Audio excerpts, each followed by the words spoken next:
ভিডিওটা অন করা হয়। হ্যাঁ, আচ্ছা, যেটা আরেকবার একটুখানি বলে নিই, সেটা হচ্ছে আমরা ওই কলয়েডাল সিস্টেম নিয়ে আজকে আলোচনা করব।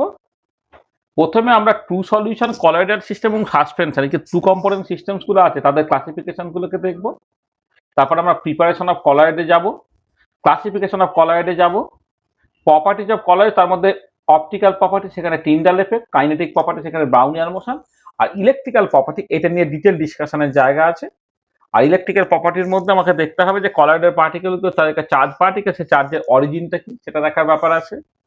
ডিফারেন্ট ইলেকট্রোকাইনেটিক ফেনোমেনা আছে, তার মধ্যে electrophoresis, sedimentation potential, electro osmosis, streaming potential, এই চারটে ইলেকট্রোকাইনেটিক ফেনোমেনা নিয়ে আমাকে আলোচনা করতে হবে।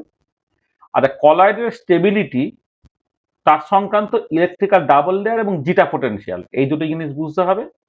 ফ্লোকুলেশন জিনিসটা কি বুঝতে হবে, একটা কলয়েডাল সিস্টেম যে বাইরে থেকে কোনো একটা ইলেকট্রোলাইট অ্যাড করা হয় তাহলে সে ফ্লোকুলেট করে যায় বা থিতিয়ে পড়ে, সেই যে ফ্লোকুলেশন, সেখান থেকে হার্ডি শুলজ রুলটাকে আলোচনা করতে হবে। আর শেষে লায়োফিলিক কলয়েড, লায়োফোবিক কলয়েড নিয়ে আমাদের মূলত আলোচনাটা আছে। আমরা যখন ক্লাসিফিকেশন অফ কলয়েড বলবো সেখানে লায়োফিলিক, লায়োফোবিক নিয়ে আলোচনা করা হবে।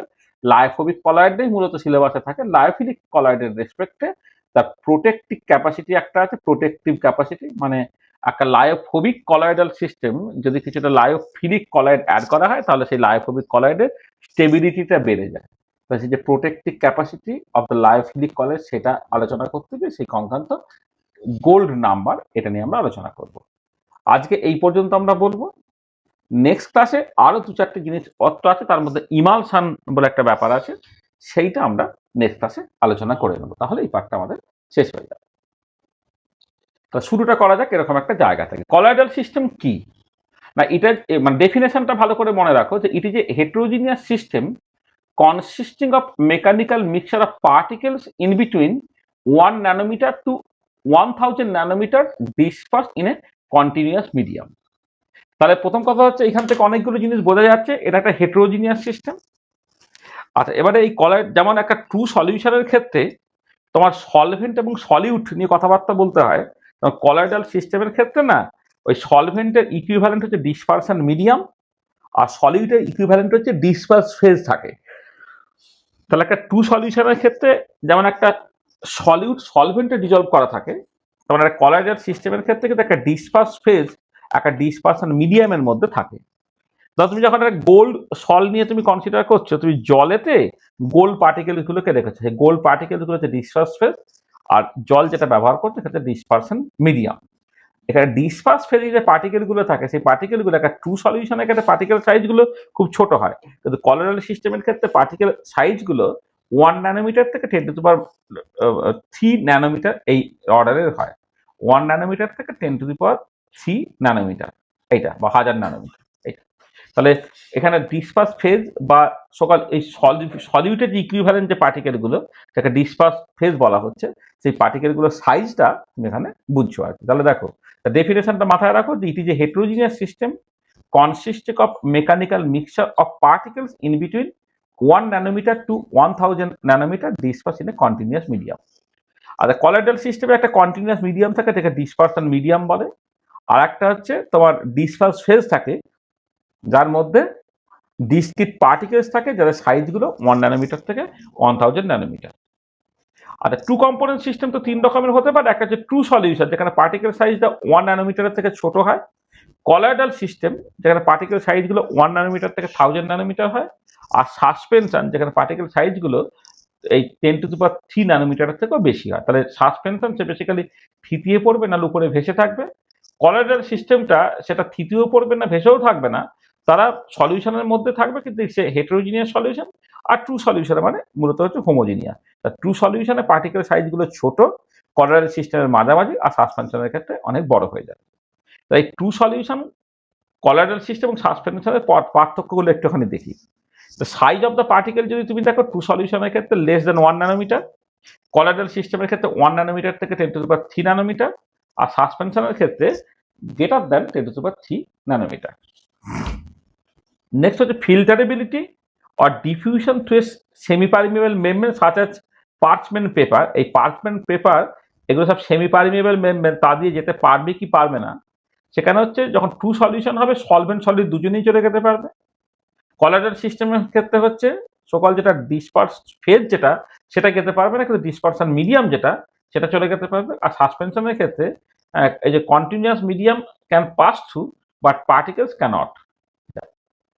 তাহলে এই যে যখন সেমি পারমিয়েবল মেমব্রেন তুমি ব্যবহার করছো সেখানে হচ্ছে যে টু সলিউশনের ক্ষেত্রে সলভেন্ট সলিড দুজনেই চলে যেতে পারবে, কিন্তু কলাইডাল সিস্টেম বা সাসপেনশনের ক্ষেত্রে কন্টিনিউয়াস মিডিয়াম বা সেটাকে আমি বলতে পারি ডিসপারশন মিডিয়াম তারা চলে যেতে পারবে, কিন্তু ডিসপার্স ফেজ বা সাসপেনশনের ক্ষেত্রে যে পার্টিকেলগুলো যেটা ভেসে থাকে বা থিতিয়ে থাকে তারা কিন্তু যেতে পারবে না।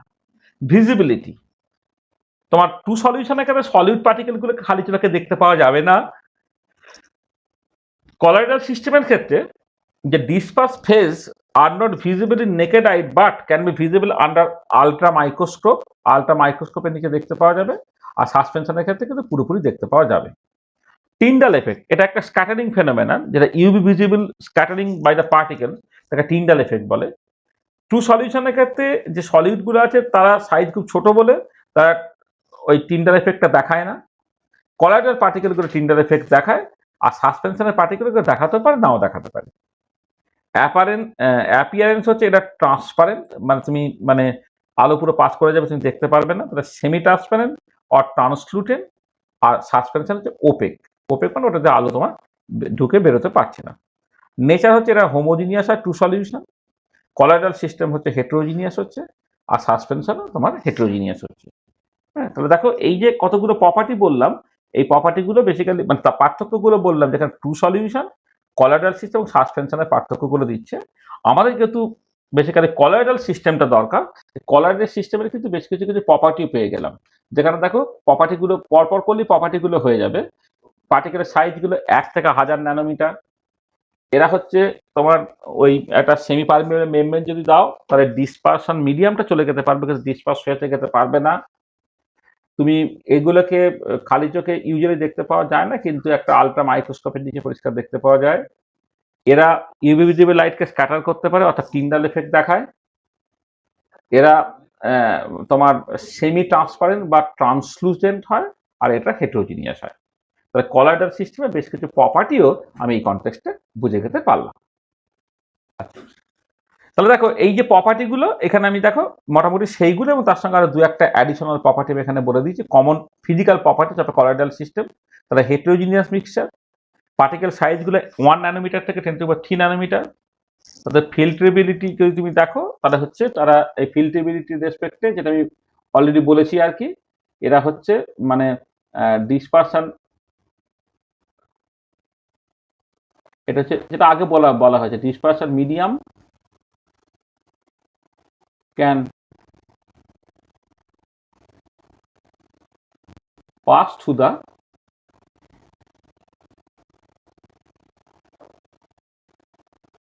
semi-permeable membrane but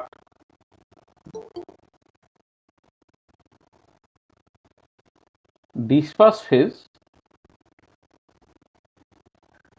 cannot. dispersion মিডিয়ামটা চলে যেতে পারবে, কিন্তু ডিসপার্স ফেজটা যেতে পারবে না। আচ্ছা, ভিজিবিলিটি অলরেডি বলেছি, ভিজিবল আন্ডার আলট্রা মাইক্রোস্কোপ।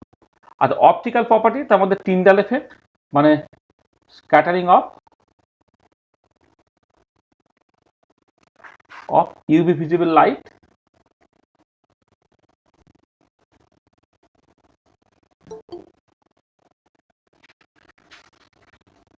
এটা ইলেকট্রিক্যাল প্রপার্টি, সেখান থেকে স্টেবিলিটি আলোচনা করে, এটা ডিটেল আলোচনা করতে হবে। কাইনেটিক প্রপার্টির মধ্যে ব্রাউনিয়ার মোশন, সেটাও আমাকে আলোচনা করতে হবে। এটা তাদের অ্যাপিয়ারেন্স তো বললাম, তারা হচ্ছে ওই অ্যাপিয়ারেন্সের ক্ষেত্রে বলা হলো সেমি ট্রান্সপারেন্ট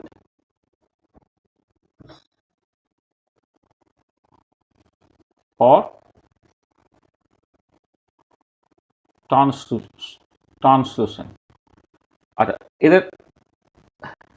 আচ্ছা, এক্ষেত্রে সারফেস টেনশন আমরা দেখবো, কলাইডাল পার্টিকেলের সারফেস টেনশন, ভিসকোসিটি, এইগুলোকে নিয়ে আমি পরে একটুখানি করে আলোচনা করছি। মানে বেসিক্যালি এটা বলতে চাইছি যে ট্রু সলিউশন যদি হয় তা মানে এমনি কন্টিনিউয়াস মিডিয়াম যেটা আমি সলভেন্ট বলছি, তার যা সারফেস টেনশন হবে, কলয়েডাল সিস্টেমের ক্ষেত্রে সারফেস টেনশন ভিসকোসিটি কি চেঞ্জ হবে, সেটা হচ্ছে কমন প্রপার্টির মধ্যে পড়ে।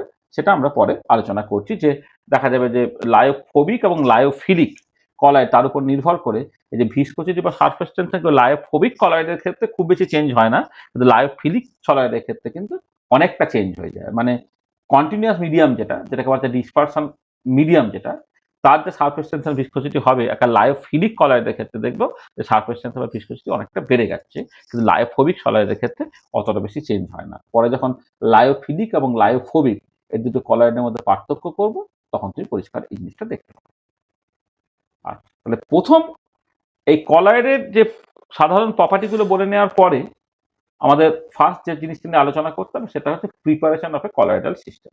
আচ্ছা, তার আগে তাহলে এইখানে যতটুকু কথা বলেছি সেইটুকু কোনো অসুবিধা আছে কিনা বলো। কলয়েডাল সিস্টেমের ডেফিনেশন বলেছি, টু সলিউশন কলয়েডাল সিস্টেম এবং সাসপেনশনের পার্থক্যটাকে বলেছি, আর কলয়েডাল সিস্টেমের কতগুলো সাধারণ ধর্ম যেগুলো, সাধারণ প্রপার্টি যেগুলো, সেগুলো আলোচনা করেছি। স্পেশাল যে প্রপার্টিগুলো সেগুলো এখানে আলোচনা করিনি। তাহলে এই পর্যন্ত যেটা বলেছি, কার কি অসুবিধা আছে একটু বলে নাও।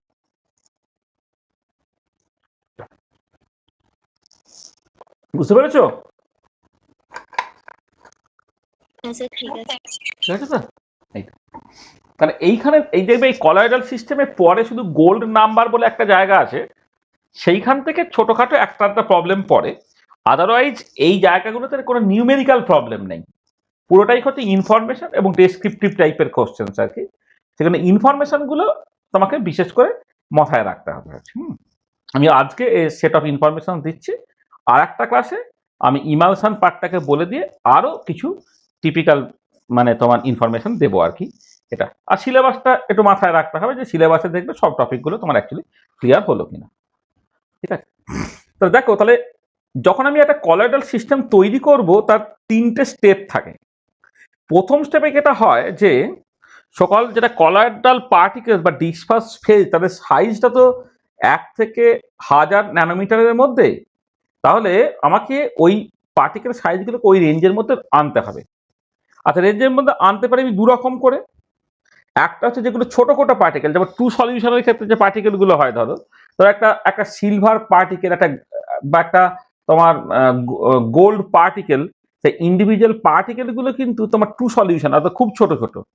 এবার সেইগুলোকে তোমার কনডেনসেশন করে বা এগ্রিগেশন তৈরি করে তোমাকে কলয়েডাল ডাইমেনশন আনতে হবে। অর্থাৎ খুব ছোট থেকে বড় করাটাকে বলা হচ্ছে কনডেনসেশন বা এগ্রিগেশন মেথড। তাহলে bring smaller particles into colloidal dimension. আর যেটা হতে হবে, আর একটা হতে পারে যে বড় বড় যে পার্টিকেলগুলো আছে, সেই বড় বড় পার্টিকেলগুলোকে ভেঙে তোমাকে ছোট ছোট পার্টিকেলে নিয়ে আসতে হবে, তাকে বলে ডিসপারশন মেথড। তাহলে bring larger particles into colloidal dimension. এবারে এই ডিসপারশন মেথড, সেখানে তোমার মেকানিক্যাল ডিসপারশন ইন কলয়েডাল মিল আছে, ব্রেডিস আর্ক মেথড আছে। এই দুটো ইম্পর্টেন্ট মেথড আছে যাতে করে তুমি বড় পার্টিকেলগুলোকে ছোট করতে পারো। আচ্ছা, এটা হচ্ছে প্রথম কাজ। কিন্তু এবারে যেটা ইম্পর্টেন্ট সেটা হচ্ছে যে কলয়েডাল যে পার্টিকেলগুলো তৈরি হয় না, তারা পরে দেখবো যে তারা মানে ইউজুয়ালি স্টেবল নয়। তাহলে আমি জাস্ট মানে পার্টিকেলগুলোকে কলয়েডাল ডাইমেনশনে নিয়ে চলে এলাম মানেই কলয়েডাল সিস্টেম তৈরি হয়ে গেলে সেরকম নয়। কারণ যে কোনো পার্টিকেলের মধ্যে একটা ভ্যান ডল ফোর্স টাইপের অ্যাট্রাকশন আছে, তাতে কি হবে, ওই কলয়েডাল ডাইমেনশনে যে পার্টিকেলগুলো আছে তারা একে অপরের সাথে জুড়ে গিয়ে ভারী হয়ে গিয়ে তারা থিতিয়ে পড়তে পারে, অর্থাৎ কোয়াগুলেট করে যেতে পারে। যে কোয়াগুলেশনটা আটকাতে হবে। কোয়াগুলেশনটা আটকানো হয় কিরকম করে, যে কলয়েডাল পার্টিকেলগুলোকে চার্জ করে নেওয়া হয়। মানে কলয়েডাল পার্টিকেলগুলো যে সলিউশন থেকে তৈরি হচ্ছে, এবারে সেই সলিউশন থেকে কোনো একটা প্রেফারেন্সিবল ক্যাটায়ন বা অ্যানায়ন তার সারফেসে অ্যাবজর্ব করে ফেলে। সেই অ্যাবজর্পশন প্রপার্টির জন্য কলয়েডাল পার্টিকেলসগুলো তারা আইদার তোমার হয়, কলয়েডাল পার্টিকেলসগুলো তোমার অ্যাডজাস্টন প্রপার্টির জন্য আইদার পজিটিভলি চার্জ হয়, নাহলে নেগেটিভলি চার্জ হয়।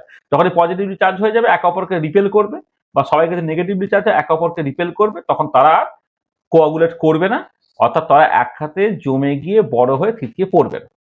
তার মানে এটা দাঁড়াচ্ছে যে কলয়েড পার্টিকেলগুলোকে কিছু চার্জ তোমায় দিতে হবে, এবং সেই চার্জ দেওয়াটার রাস্তাটাকে বলা হয় peptization. Peptization it is a process of passing of a precipitate into a colloidal particle by adding a soluble electrolyte. তাহলে তুমি একটা adding a suitable electrolyte। যেমন ধরো ফেরিক হাইড্রক্সাইড তার প্রেসিপিটেশন পড়ে, কিন্তু তুমি যদি এখানে ফেরিক ক্লোরাইড এই ইলেকট্রোলাইটটাকে অ্যাড করো, তাহলে এই ফেরিক হাইড্রক্সাইড সে তার সারফেসে Fe3+ আয়নটাকে অ্যাবজর্ব করে নিচ্ছে। এবার পজিটিভলি চার্জ হয়ে গেল বলে সে আর এক অপরের সাথে জুড়ে গিয়ে থিতিয়ে পড়ছে না, কারণ একে অপরকে রিপেল করতে পারছে, সেই কারণে সকল যেটা ডিসপারশন মিডিয়ামের মধ্যে সে ঘুরে বেড়াতে পারছে আর কি। তাহলে এই যে প্রসেসটা, এটা হচ্ছে পেপটাইজেশন। তার মানে একটা ধরো একটা পার্টিকেল ইউজুয়ালি সে প্রেসিপিটেট পড়ে যেতে পারতো, কারণ তারা জুড়ে গিয়ে তোমার ভ্যান ডের ফোর্স অফ অ্যাট্রাকশনের জন্য জুড়ে গিয়ে সাইজ বড় হয়ে তৃতীয় করতে পারতো। সেটা আটকানোর জন্য একটা ইলেকট্রোলাইট বাইরে থেকে অ্যাড করা হচ্ছে। এই সুইটেবল ইলেকট্রোলাইট অ্যাড করে একটা প্রেসিপিটেটকে কলয়েডাল ডাইমেনশনে আনাটাকে বলা হচ্ছে পেপটাইজেশন। তোমার এখানে যেটা হচ্ছে ফেরিক হাইড্রক্সাইডে যদি ফেরিক ক্লোরাইড অ্যাড করো, তাহলে ফেরিক হাইড্রক্সাইড তার সারফেসে Fe3+ আয়নটাকে অ্যাবজর্ব করে পজিটিভলি চার্জ হয়ে যায়, আর পজিটিভলি চার্জ ফেরিক হাইড্রক্সাইডগুলো একে অপরকে রিপেল করে বলে তারা কোয়াগুলেট করে যাচ্ছে না বা নিচে থিতিয়ে পড়ছে না। তাহলে এটাকে পেপটাইজেশন। আচ্ছা, ঠিক একই রকম ভাবে ধরো সিলভার ক্লোরাইড প্রেসিপিটেট পড়ে যায়, সেখানে তুমি সিলভার নাইট্রেট অ্যাড করলে, হ্যাঁ, সিলভার ক্লোরাইড তার সারফেসে Ag+কে অ্যাবজর্ব করে পজিটিভলি চার্জ হয়ে যায়, তখন তারা এক অপরকে অ্যাট্রাক্ট করতে পারে, তারা এক অপরকে রিপেল করে, তখন সে কোয়াগুলেট করে না। তাহলে সেকেন্ড কাজ হচ্ছে পেপটাইজেশন। আর থার্ড কাজটা ভেরি ভেরি ইম্পর্টেন্ট। থার্ডে যেটা করতে হয় সেটা হচ্ছে যে ধরো একটা কলয়েডাল সিস্টেম যেটা আছে সেটা তো আইদার ক্যাটায়নিক না অ্যানায়নিক, কিন্তু এই চার্জের পরিমাণ যদি বেশি হয়ে যায় তাহলে সে আবার ফ্লোকুলেট করে যায়।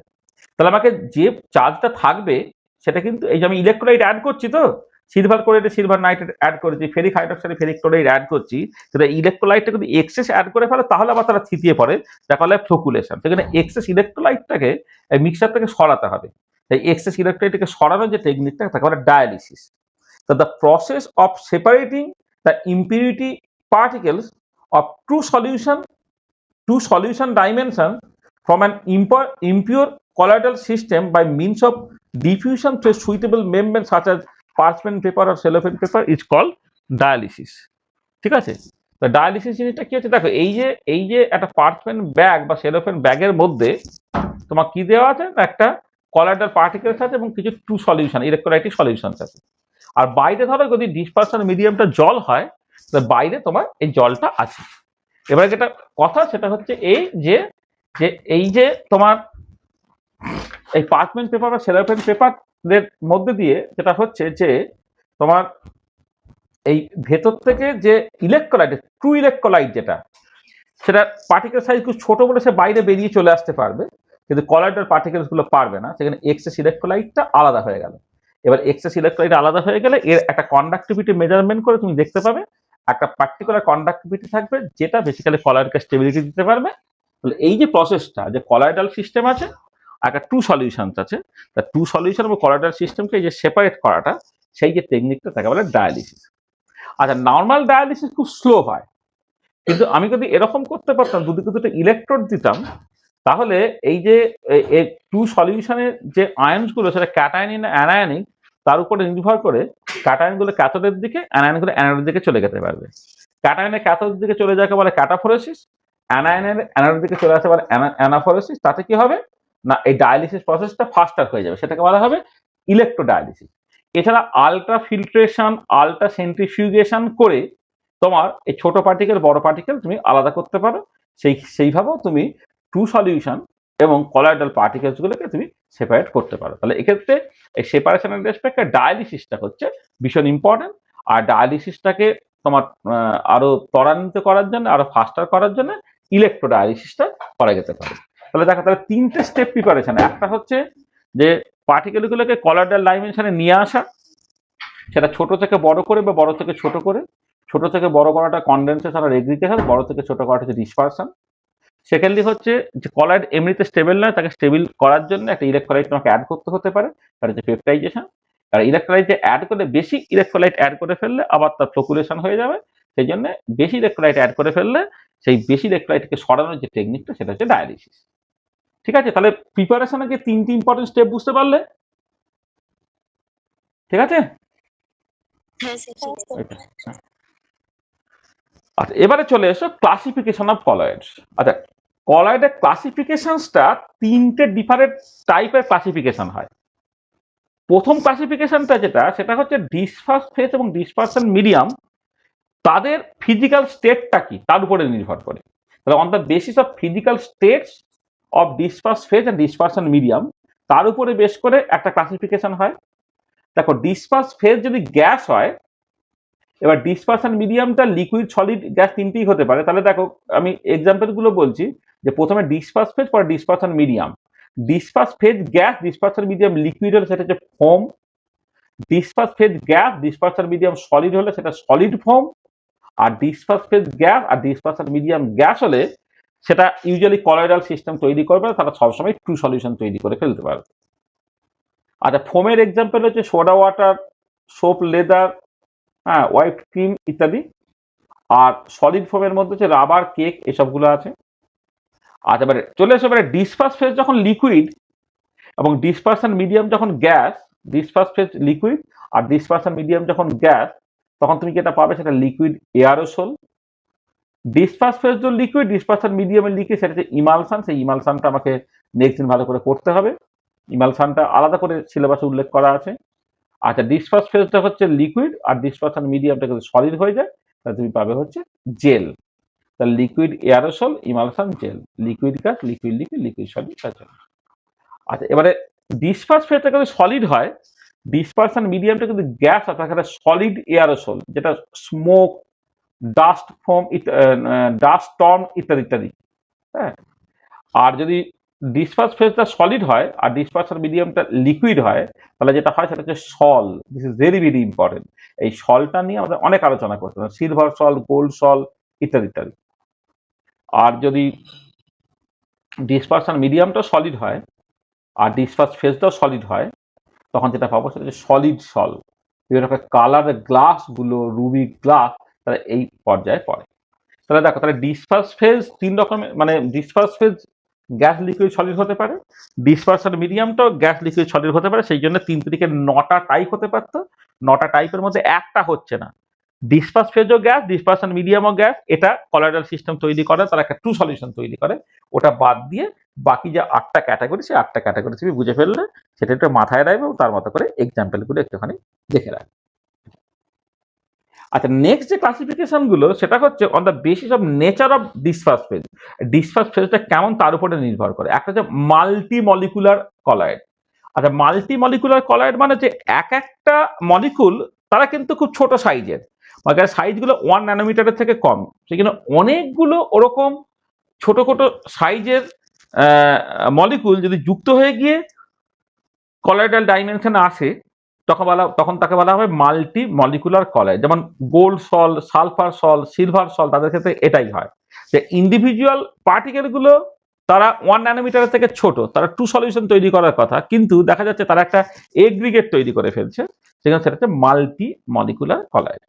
নেক্সট হচ্ছে ম্যাক্রো মলিকুলার কলয়েড। কিছু কিছু পার্টিকেল আছে যে একটা মলিকুলের সাইজটাই হচ্ছে তোমার পলিমারের সাইজে চলে আসে। যেমন ধরো, সরি, কলয়েডাল সাইজে চলে আসে। যেমন ধরো পলিমার, প্রোটিন, সেলুলোজ, এনজাইম, এগুলো সব ম্যাক্রো মলিকুলস। একটা মলিকুলই এত এত বড় যে তাদের সাইজটা 1 ন্যানোমিটার থেকে 10⁻³ বা 1000 ন্যানোমিটারের মধ্যে চলে আসছে। তাতে ম্যাক্রো মলিকুলার। আর একটা স্পেশাল কাইন্ড অফ কলয়েড আছে যাকে বলে অ্যাসোসিয়েটেড কলয়েড, যেটা হচ্ছে মাইসেলি। সেই মাইসেলি আমরা পরে ভালো করে আলোচনা করব।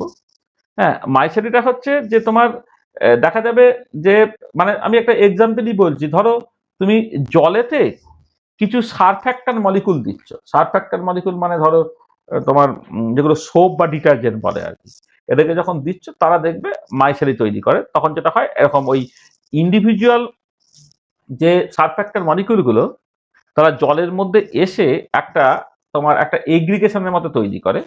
দেখা যাচ্ছে কনসেন্ট্রেশনটা বেশি হলে তাহলে কলয়েডের ডাইমেনশনে করে ফেলে বা মাইসেলি তৈরি করতে পারে। সেই কনসেন্ট্রেশনটাকে বলা হয় ক্রিটিক্যাল মাইসেলি কনসেন্ট্রেশন বা সিএমসি। আর কনসেন্ট্রেশনটা কম হয়ে গেলে তারা কিন্তু একটা টু সলিউশনের মধ্যে বিহেভ করে। তাহলে এই যে অ্যাসোসিয়েটেড কলয়েডের ক্ষেত্রে এটা কনসেন্ট্রেশন ডিপেন্ডেন্ট। কনসেন্ট্রেশনটা সিএমসি, ক্রিটিক্যাল মাইসেলি কনসেন্ট্রেশন বা তার থেকে বেশি হলে তারা কলয়েডাল ডাইমেনশনে থাকে, তাকে মাইসেলি বলে। আর যদি কনসেন্ট্রেশনটা সিএমসি থেকে কম হয়, তারা কিন্তু টু সলিউশনের মধ্যে বিহেভ করবে। সেইটা একটা আলাদা কাইন্ড অফ কলয়েডাল সিস্টেম, যাকে বলা হবে অ্যাসোসিয়েটেড কলয়েড। মাইসেলি হচ্ছে তার এক্সাম্পল। ঠিক আছে, এই মাইসেলিটি আমাদের পরে পরের ক্লাস আমরা একটু ডিটেলে আলোচনা করব। আর ফাইনালি যে ক্লাসিফিকেশনটা সেটা হচ্ছে যে ডিসপার্স ফেজের ডিসপারশন মিডিয়ামের প্রতি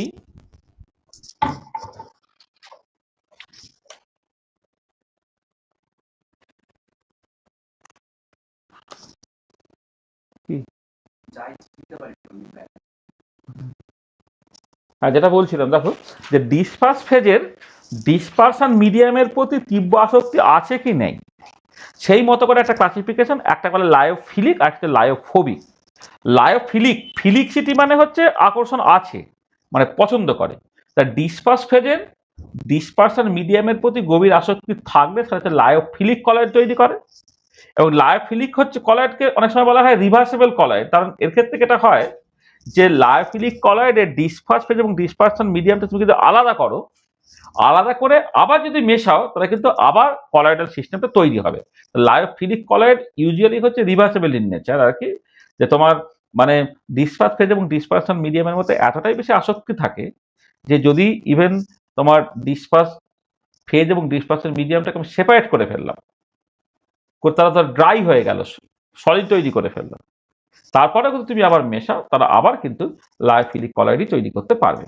তাহলে কি হচ্ছে, লায়োফিলিক কলয়েডের ক্ষেত্রে disperse phase has a strong affinity towards dispersion medium, যেমন gum, gelatin, starch, proteins etcetera. আর লায়োফোবিক কলয়েডের ক্ষেত্রে কি হচ্ছে, disperse phase has no strong affinity towards dispersion medium. ঠিক আছে, যেমন gold sol, silver sol, ferric hydroxide sol ইত্যাদি, এরা সব লায়োফোবিক কলয়েড। এক্ষেত্রে ডিসফোবিক, ফোবিয়া মানে হচ্ছে ভয়, হ্যাঁ, এক্ষেত্রে ডিসপার্স ফেজের ডিসপারশন মিডিয়ামের প্রতি তেমন আসক্তি নেই। তবুও কোনো একটা কাইনেটিক কারণে, সে কারণটা আমরা পরে বলবো, কোনো একটা কাইনেটিক কারণে কিন্তু কলয়েডাল সিস্টেম লায়োফোবিক কলয়েডে তৈরি হয়। তার মধ্যে gold sol, silver sol, ferric hydroxide sol ইত্যাদি আছে। আচ্ছা, এবারে এই যে লায়োফিলিক এবং লায়োফোবিক, এই ক্লাসিফিকেশন অনেক সময় রিভার্সেবল, ইরিভার্সেবল এইরকম ভাবে ক্লাসিফিকেশনটাকে করা হয়। লায়োফিলিক কলয়েডগুলোকে বলে রিভার্সেবল কলয়েড, এটা থার্মোডাইনামিক্যালি স্টেবল কলয়েড। কেন এটা রিভার্সেবল? বললাম যে ডিসপার্স ফেজ এবং ডিসপারশন মিডিয়ামটাকে আলাদা করে আবার যদি তুমি মেশাও তাহলে কলয়েডাল সিস্টেমটা রিপ্রোডিউসড হবে। লায়োফোবিকটা হচ্ছে ইরিভার্সেবল কলয়েড, কারণ এই পার্টিকুলার ক্ষেত্রে ডিসপার্স ফার্স্ট এবং ডিসপারশন মিডিয়াম আলাদা করার পরে আবার যদি তুমি মেশাও তাহলে কলয়েডালটা তৈরি হয় না, এটা থার্মোডাইনামিক্যালি আনস্টেবল হয়, কিন্তু কাইনেটিক্যালি স্টেবল হয়। ঠিক আছে, তাহলে দেখো, তাহলে তিন রকমের ক্লাসিফিকেশন হলো। একটা হচ্ছে যে ডিসপার্স ফেজ এবং ডিসপারশন মিডিয়াম তাদের ফিজিক্যাল স্টেটটাকে তার উপরে বেস করে 8 রকমের হতে পারে। তারপর হচ্ছে nature of the disperse phase, তার উপরে নির্ভর করে মাল্টিমলিকুলার, ম্যাক্রোমলিকুলার এবং অ্যাসোসিয়েটেড কলয়েড হতে পারে। আর ফাইনালি হচ্ছে ডিসপার্স ফেজে ডিসপারশন মিডিয়ামের প্রতি তীব্র আসক্তি আছে কি আছে না তার মতো করে লায়োফিলিক এবং লায়োফোবিক কলয়েড হয়। লায়োফিলিক কলয়েডটাকেই বলা হচ্ছে তোমার রিভার্সেবল কলয়েড, যেটা থার্মোডাইনামিক্যালি স্টেবল। আর লায়োফোবিক কলয়েডটা হচ্ছে তোমার ইরিভার্সেবল কলয়েড হচ্ছে লায়োফোবিক কলয়েড আর কি, যেটা থার্মোডাইনামিক্যালি আনস্টেবল কিন্তু কাইনেটিক্যালি স্টেবল। তাহলে দেখো, এই ক্লাসিফিকেশন অফ কলয়েডটাকে বুঝতে পারলে।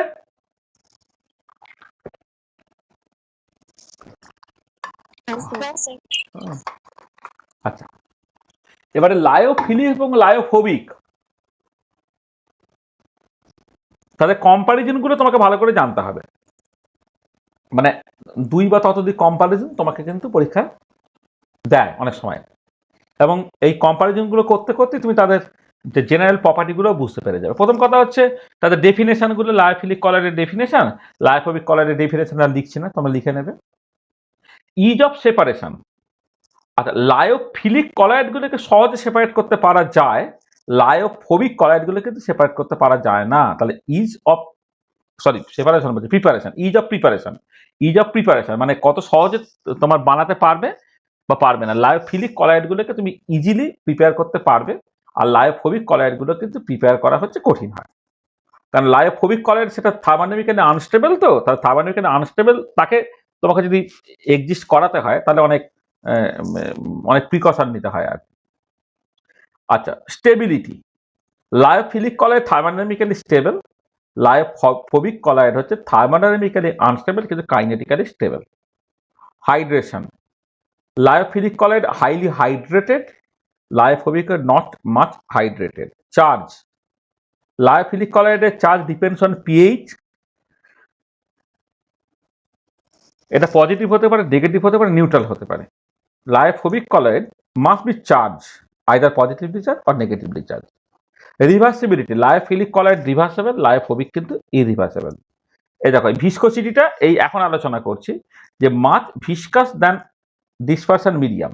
লায়োফিলিক কলয়েডের ক্ষেত্রে ধরো জলেতে তুমি কাউকে একটা মিশিয়েছো, হ্যাঁ, একটা জেল তৈরি হয়েছে, তাহলে এই যে জেলটা হাইলি ভিসকাস কিন্তু জলটা অতটা ভিসকাস নয়, মানে viscosity much viscous than dispersion medium. হয় লায়োফোবিকের ক্ষেত্রে এই ডিসপারশন মিডিয়াম এবং তোমার যেটা কলয়েডাল সিস্টেম তাদের ভিসকোসিটি মোরাললেস কাছাকাছি, মানে has comparable viscosity to that of the dispersion medium.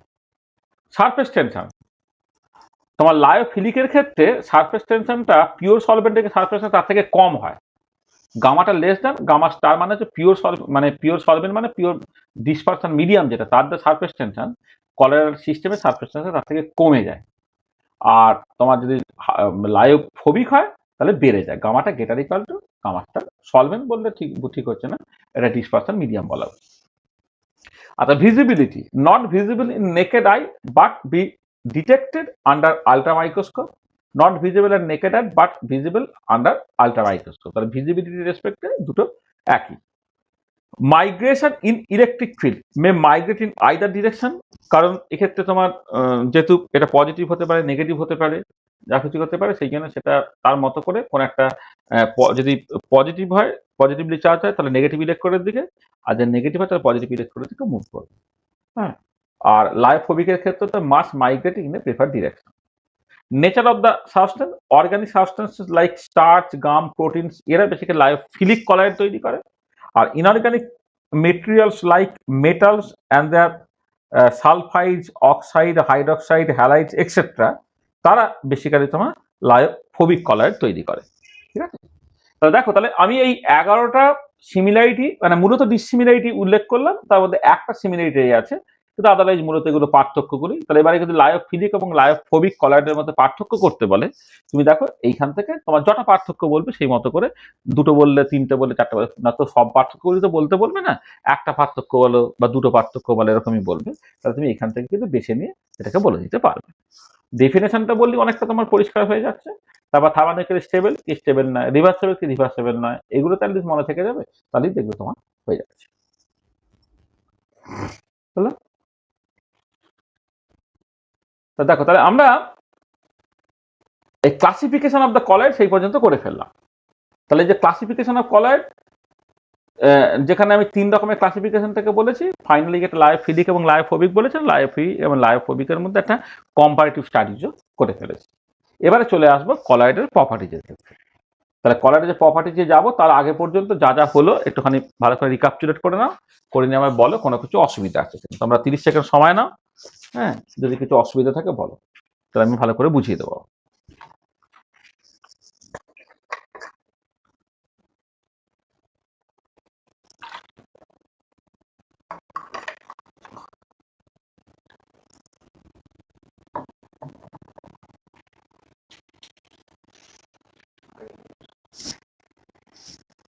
কারো কিছু অসুবিধা আছে?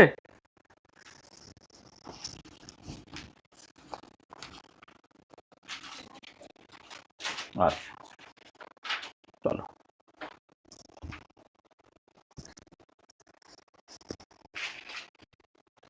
আচ্ছা এবারে চলে এসো প্রপার্টিজ অফ কলয়েড। আচ্ছা এই কলয়েডের প্রপার্টি বলতে না মূলত তোমাদের যেটা আছে সেটা হচ্ছে লায়োফোবিক কলয়েডের প্রপার্টিই আছে। সেখানে আমি প্রপার্টিজ অফ দেখো জেনারেল প্রপার্টিজ অফ কলয়েড আমি বলেইছি, এখন যে প্রপার্টিগুলো বলবো সেগুলো মূলত হচ্ছে লায়োফোবিক কলয়েড যেগুলো বা লায়োফোবিক সল্টস যেগুলো তার প্রপার্টি। 3 রকমের প্রপার্টি, সেটা হচ্ছে ইলেকট্রিক্যাল প্রপার্টি, অপটিক্যাল প্রপার্টি আর কাইনেটিক প্রপার্টি। অপটিক্যাল প্রপার্টির মধ্যে টিন্ডাল এফেক্ট, কাইনেটিক প্রপার্টির মধ্যে ব্রাউনিয়ান মোশন, আর ইলেকট্রিক্যাল প্রপার্টিটাই ডিটেলে অনেক কিছু নিয়ে তোমায় বুঝতে হবে। তাহলে অপটিক্যাল প্রপার্টিজ বা টিন্ডাল এফেক্ট যে পার্টটা, সেই পার্টটা আমরা প্রথমে খুব সহজে বলে নিই। তা Tyndall effect or Tyndall scattering is a scattering phenomenon where UV visible light is scattered by particles in the colloidal dimension। তাহলে আমার কলয়েডাল ডাইমেনশন যে পার্টিকেলগুলো থাকে সেটা হচ্ছে 1 থেকে 1000 ন্যানোমিটার। ঠিক আছে, এবার সেই পার্টিকেলগুলো ইউভি ভিজিবল লাইটকে স্ক্যাটার করে। দেখো ভিজিবল লাইট তার ওয়েভলেন্থটা হচ্ছে 400 থেকে 700 ন্যানোমিটার।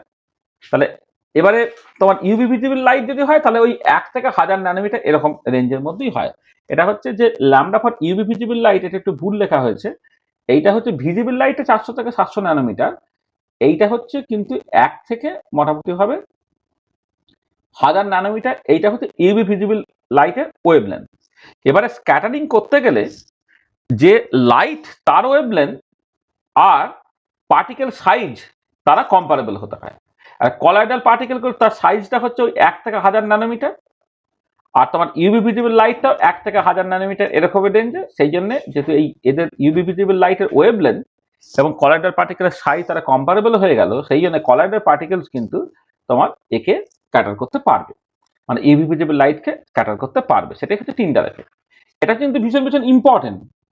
যে কোনো পার্টিকেল বা যে কোনো জিনিসকে কিন্তু স্ক্যাটার করতে পারবে না। যেমন ধরো ফর এক্সাম্পল, তুমি যদি একটা এক্স রে তাকে স্ক্যাটার করতে চাও, এক্স রে স্ক্যাটার করতে গেলে তোমাকে কিন্তু মানে এমন পার্টিকেল ভাব দেখাবে যার ডাইমেনশনটা হচ্ছে তোমার ওই এক্স এর ডাইমেনশনের অর্ডারে, হ্যাঁ, সেটাকে মাথায় রাখতে হবে আর কি। হ্যাঁ, এবং তার জন্য তোমাকে ওই একটা ক্রিস্টাল কনসিডার করতে হয় আর কি। হ্যাঁ, ক্রিস্টাল দিয়ে সেটা স্ক্যাটার হয়। সেই জন্য যেটা কথা সেটা হচ্ছে স্ক্যাটারিং হতে গেলে যে পার্টিকেল কোন একটা লাইটকে স্ক্যাটার করবে সেই লাইটের ওয়েভলেন্থ ও পার্টিকেল সাইজ কম্পারেবল হতে হবে। এবং কলয়েডাল পার্টিকেলস গুলো তার যে সাইজ গুলো সেটা হচ্ছে তোমার ইউভি ভিজিবল লাইট যেটা তার ওয়েভলেন্থ তার সঙ্গে কম্পারেবল হচ্ছে। সেই জন্য তোমার কলয়েড ইউভি ভিজিবল লাইটকে স্ক্যাটার করছে। ঠিক আছে, সেটা হচ্ছে টিন্ডাল এফেক্ট। হ্যাঁ, তুমি দেখো টিন্ডাল এফেক্ট যদি দেখো তাহলে এরকম ভাবে দেখবে। ধরো একটা একটা তুমি পরিষ্কার দেখতে পেতে পারো, একটা ধরো লিকার চা নিলে, তুমি একটা ট্রান্সপারেন্ট কাঁচের গ্লাসে লিকার চা নিয়েছো, আর একদিক থেকে তুমি একটা লেজার লাইট পাঠাচ্ছ, হ্যাঁ, মানে যেটা ভিজিবল লাইট আর কি, দেখে বেশি পোর্শনটাই তোমার ট্রান্সমিট করে এদিকে চলে যাবে। এবার তুমি কি তার পারপেন্ডিকুলার ডিরেকশন থেকে চোখ রাখো, তুমি দেখতে পাবে এখানে কিছু পার্টিকেল ঘুরে বেড়াচ্ছে আর কি। ঠিক আছে, তাহলে এই পারপেন্ডিকুলার ডিরেকশনে চোখ লাগলে তুমি যে আলো কিছুটা গেল তোমার দিকে আর কি, সেটাই বেসিক্যালি স্ক্যাটার লাইট। মানে ইনভিজিবল লাইট ট্রান্সমিট করে চলে গেলে এদিকে যদি চোখ রাখতে তুমি ট্রান্সমিটেড লাইটটা পেলে, তো তার পারপেন্ডিকুলার ডিরেকশনে চোখ রাখলে তুমি যেটা পাবে সেটা হচ্ছে তোমার ওই পারপেন্ডিকুলার ডিরেকশনে চোখ রাখলে তুমি যে লাইটটা পাচ্ছ সেই লাইটটা বেসিক্যালি স্ক্যাটার লাইট দেখতে পাওয়া যায়। তুমি একটা করাইডাল সিস্টেম তুমি নিলে, ধরো ভাতের ফ্যান টাইপের, হ্যাঁ, বা তুমি একটা লিকার চা, হ্যাঁ,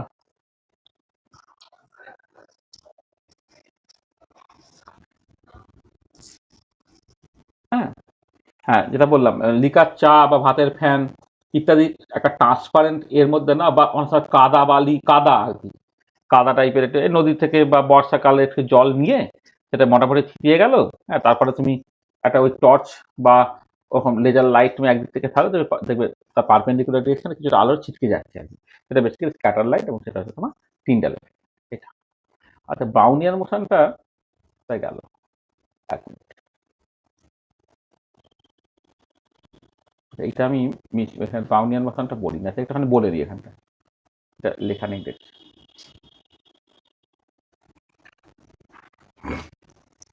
আচ্ছা, নেক্সট হচ্ছে যে কাইনেটিক প্রপার্টি, যেটা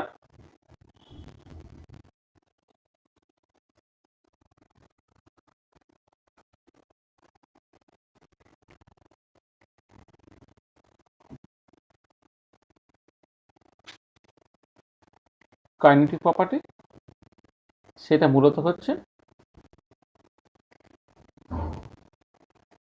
ব্রাউনিয়ান মোশন। আচ্ছা, এটা দেখতে পাওয়া যায় যে তুমি যদি আলট্রা মাইক্রোস্কোপের নিচে রাখো তাহলে এটা দেখতে পাওয়া যাবে যে একটা কলয়েডাল পার্টিকেল তার চুপচাপ বসে থাকে না, তার র্যান্ডাম ক্যাভিটি ওয়েতে মুভ করে। ধরো একটা কলয়েডাল সিস্টেম তুমি কনসিডার করছো, আর কলয়েডাল সিস্টেম তুমি কনসিডার করছো, সেখানে যে পার্টিকেলগুলো আছে সেই পার্টিকেলগুলো কিন্তু তার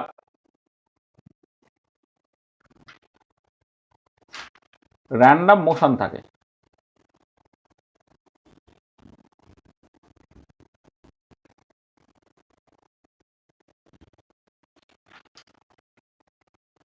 এই পার্টিকেলগুলো সে র্যান্ডাম ক্যাভিটিক ওয়েতে এদিক ওদিক মুভ করে। তাই এই র্যান্ডম কায়োটিক মোশন যেটা, সেটা হচ্ছে তোমার ব্রাউনিয়ান মোশন। ঠিক আছে, আর এবারে এই যে ব্রাউনিয়ান মোশনটাকে কাজে লাগিয়ে বিজ্ঞানী পেরিন, এটা তোমাদের নেয় এখন, মানে পেরিন এই অ্যাভোগাড্রো নাম্বার যেটা, সেই অ্যাভোগাড্রো নাম্বারটা কিন্তু বের করেছিলেন যে কলয়েডের ব্রাউনিয়ান মোশনটাকে কাজে লাগিয়ে। This a very very important ব্যাপার আর কি, এবং সেই জন্য পেরিন অ্যাকচুয়ালি নোবেল প্রাইজও পান। ঠিক আছে, কাইনেটিক প্রপার্টি মানে এই যে মলিকুলকে যে র্যান্ডাম বা যে ক্যাওটিক যে মোশনটা, সেটাকেই বলা হচ্ছে তোমার ব্রাউনিয়ান মোশন। তাহলে ব্রাউনিয়ান মোশনটা কি? The ceaseless zigzag or random motion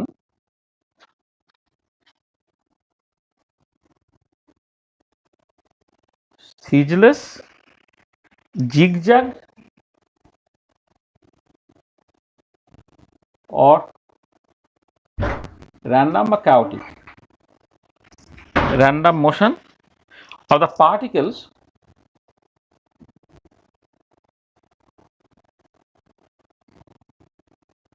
of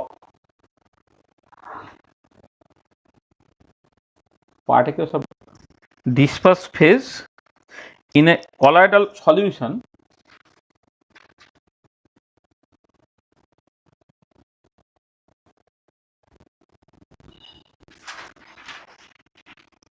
is called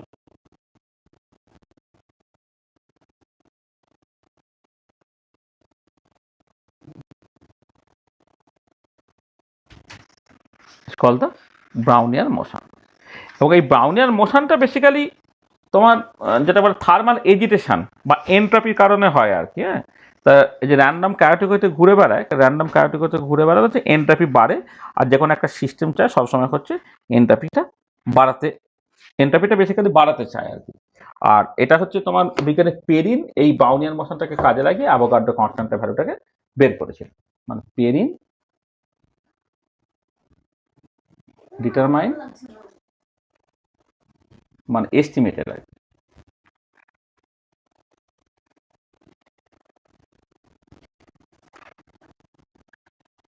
estimated the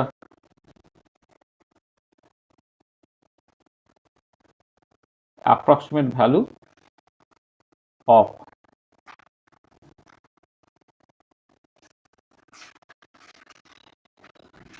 Avogadro constant using the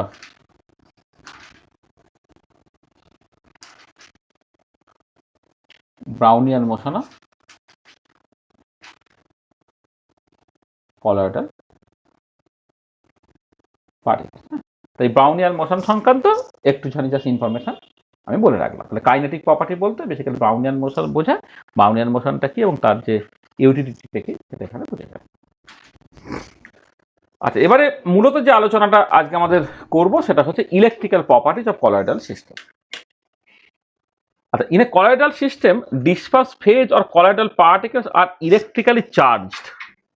ঠিক আছে, তারা কিন্তু নিউট্রাল না। নিউট্রাল হলে কি অসুবিধা বলেছিলাম, যদি নিউট্রাল হতো তাহলে তোমরা জানো যে যে কোনো দুটো পার্টিকেল, নিউট্রাল পার্টিকেল, তাদের মধ্যে একটা অ্যাট্রাকটিভ ফোর্স আছে, যেটা হচ্ছে ভ্যান ডার ওয়াল অ্যাট্রাকশন।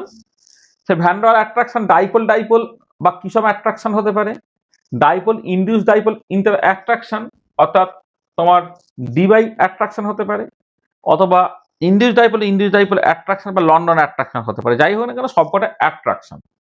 তাহলে যদি কলয়েডাল পার্টিকেলস গুলো 1 থেকে 1000 ন্যানোমিটার এরকম তার ডায়ামিটার, এবারে কলয়েডাল পার্টিকেলস গুলো যদি নিউট্রাল হতো তাহলে একে অপরকে অ্যাট্রাক্ট করে একে অপরের সঙ্গে জুড়ে গিয়ে সাইজ বড় হয়ে যেত, ভারী হয়ে গিয়ে সে থিতিয়ে পড়তো। তাহলে এই প্রসেসটাকে বলা যায় কোয়াগুলেশন। তাহলে কলয়েডালটা স্টেবল হতো না। তাহলে কলয়েডাল স্টেবিলিটি পাওয়ার জন্য যেটা হতে হয় যে কলয়েডাল পার্টিকেল তাদের একটা অ্যাবজর্পশন প্রপার্টি থাকে, এবং সেই অ্যাবজর্পশন প্রপার্টির জন্য সে যে সলিউশন থেকে কলয়েডাল পার্টিকেল গুলো তৈরি হচ্ছে, সেই সলিউশন থেকে যে প্রেফারেন্সিয়ালি আইদার কাটায়ন অর অ্যানায়নকে অ্যাবজর্ব করে সে ইলেকট্রিক্যালি চার্জড হয়ে যায়। তাহলে কি হলো, the colloidal particles have absorption property, it can absorb selective ions from the solution from which it is formed and becomes electrically charged।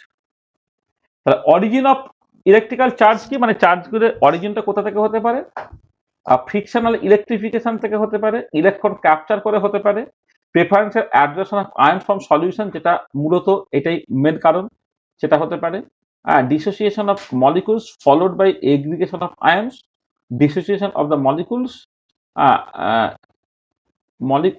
dissociation of the molecular electrolytes adsorbed on the surface of the particle। তার মানে মূলত যেটা সেটা হচ্ছে এই 3 নম্বরটা, preferential adsorption of ions from solution.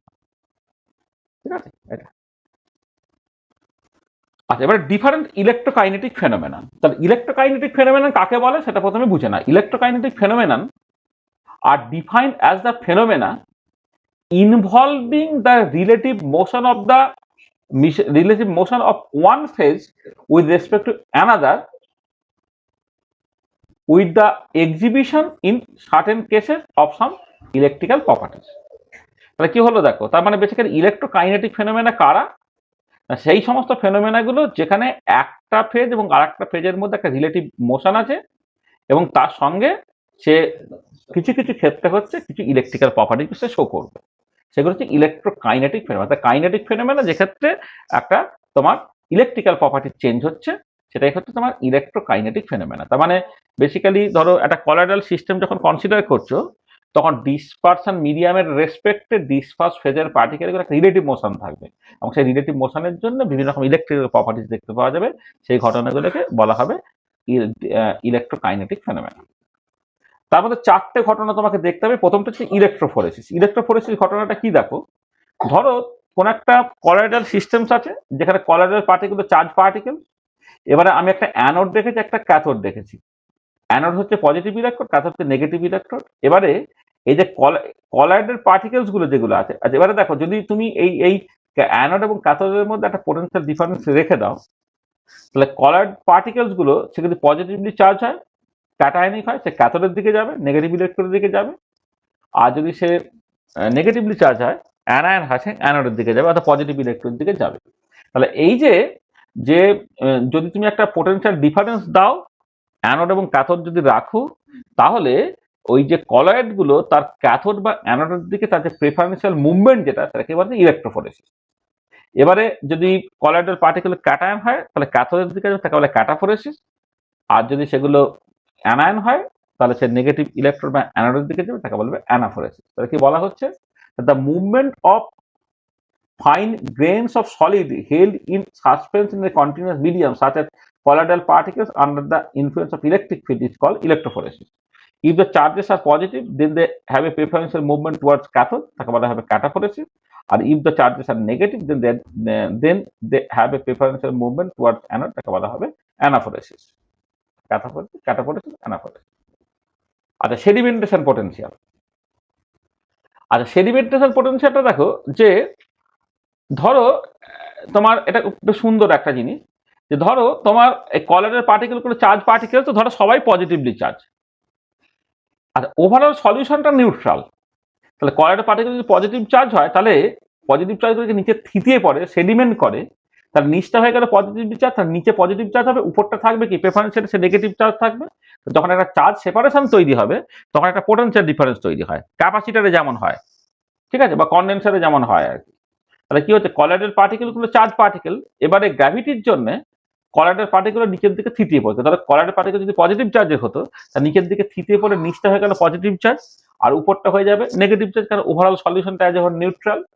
তাই যখন চার্জ সেপারেশন তৈরি হলে এই দুটো লেয়ারের মধ্যে একটা পোটেনশিয়াল ডিফারেন্স তৈরি হবে, যাকে বলা হবে সেডিমেন্টেশন পোটেনশিয়াল। তাহলে কি হচ্ছে, if small grains of insoluble solid such as colloidal particles are allowed to fall in a sufficient number to a long vertical column of dilute solution, an electrical potential difference can be registered between 2 points which are not in the same horizontal plane. মানে এইখানে একটা ধরো, এখানে একটা ধরো, তাহলে same horizontal প্লেনে নেই। this potential difference is called the sedimentation potential and the corresponding effect is called the Dorn effect. এই এফেক্টটাকে বলা হয় Dorn effect বলা হয়, এটা Dorn effect। তাহলে তুমি ইলেকট্রোফোরেসিসটাকে বুঝলে, সেডিমেন্টেশন পোটেনশিয়াল বুঝলে। ইলেকট্রো অসমোসিস, আচ্ছা ইলেকট্রো অসমোসিসটা কি হয়ে থাকে, অ্যাজ এ হোল সলিউশনটা তো নিউট্রাল, তাহলে ক্যাটায়ন গুলো ধরো কলয়েড গুলো যদি পজিটিভ চার্জ হয় তাহলে ওভারঅল যে ডিসপারশন মিডিয়ামটা ওভারঅল একটা নেগেটিভ চার্জ থাকবে।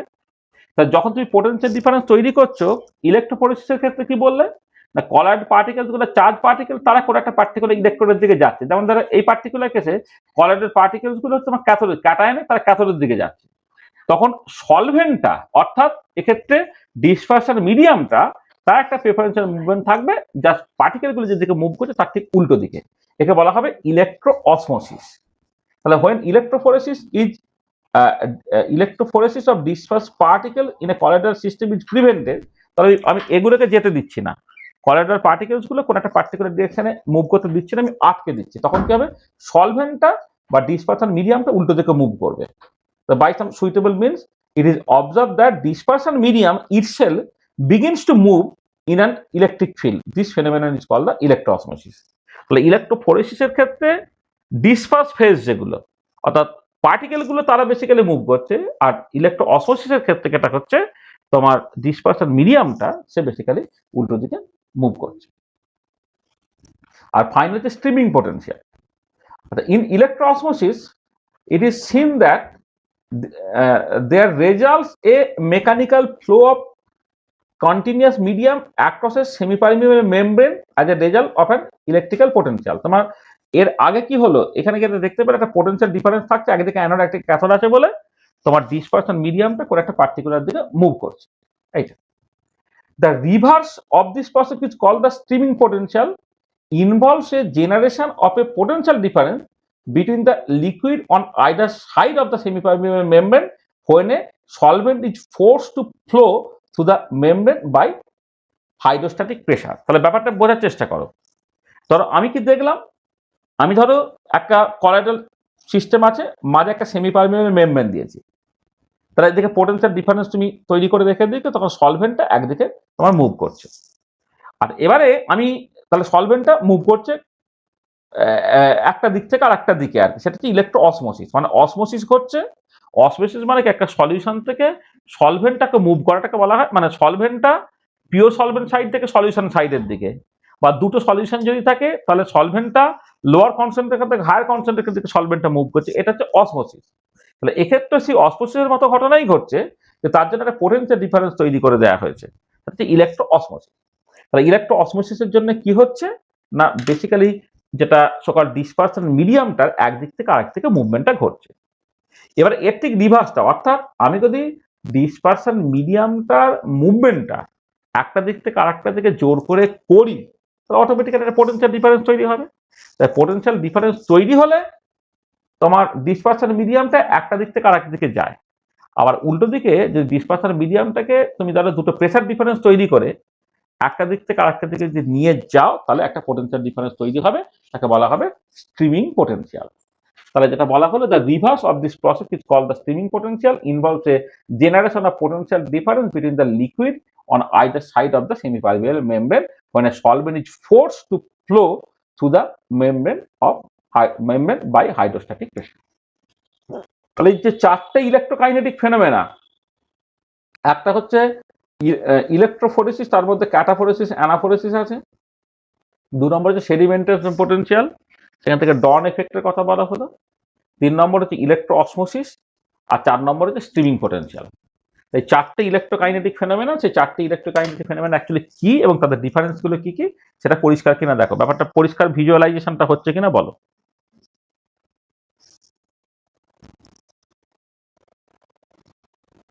ঠিক আছে?